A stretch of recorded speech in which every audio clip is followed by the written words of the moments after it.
Hello guys, कैसे हैं आप लोग। उम्मीद है बेहतर होंगे। बीपीएससी की तरफ से रिज़ल्ट जो है जारी कर दिया गया है। अभी वेबसाइट पर आप जाएंगे तो जो देखने को मिल जाएगा, हिंदी सब्जेक्ट का जो 11-12 का जो रिज़ल्ट है वो जारी कर दिया गया है। सबसे बड़ी बात यह है कि रिज़ल्ट के साथ साथ जो है आपका किस ज़िले में चयन हुए हैं, आपका जो प्रोविजनली दे दिया गया है कि हो सकता है इसी ज़िले में आपका होगा। तो किस तरह का रिज़ल्ट है, अभी कुछ देर पहले जैसे कि कल से ही आप लोगों को पता है कि कल 6 बजे रिज़ल्ट जारी होना था, लेकिन कि टेक्निकल वजह से कल रिज़ल्ट जारी नहीं हो पाया और रात भर काम चलते चलते अभी फ़िलहाल फाइनली जो है रिज़ल्ट जारी कर दिया गया है बीपीएससी की तरफ से।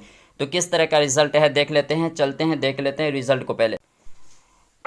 तो टोटल मिला के रिज़ल्ट कुछ इस तरह है कि पहले सीरियल नंबर दिया गया है, उसके बाद रोल नंबर, और उसके बाद जो है प्रोविजनली जो अलॉटमेंट डिस्ट्रिक्ट है, जो अलॉटेड डिस्ट्रिक्ट किया गया है कि किस छात्रों का कहाँ किस डिस्ट्रिक्ट में है। पहले रोल नंबर दिया गया है, रोल नंबर के सामने जो है उसका डिस्ट्रिक्ट भी दिया गया है। टोटल मिलाकर 525 छात्रों का चयन हुआ है जी। 525 छात्रों का चयन हुआ है और सबको जो है प्रोविजनली जो है जिला भी अलॉटमेंट कर दिया गया है। इससे पता लग रहा है कि बहुत ही तेज़ी के साथ काम चल रहा है।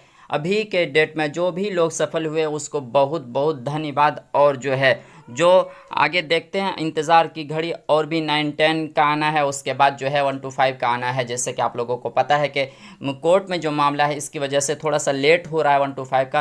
तो अभी जो है 11-12 का रिज़ल्ट जारी हो चुका है। जो अभी तक नहीं देख पाए हैं जल्दी से जाकर देख ले। तो मिलते हैं नेक्स्ट वीडियो में। पल पल के अपडेट पाने के लिए एम ए हक चैनल को सब्सक्राइब करें और अपने दोस्तों में ज़रूर शेयर करें। मिलते हैं नेक्स्ट वीडियो में, तब तक के लिए थैंक यू।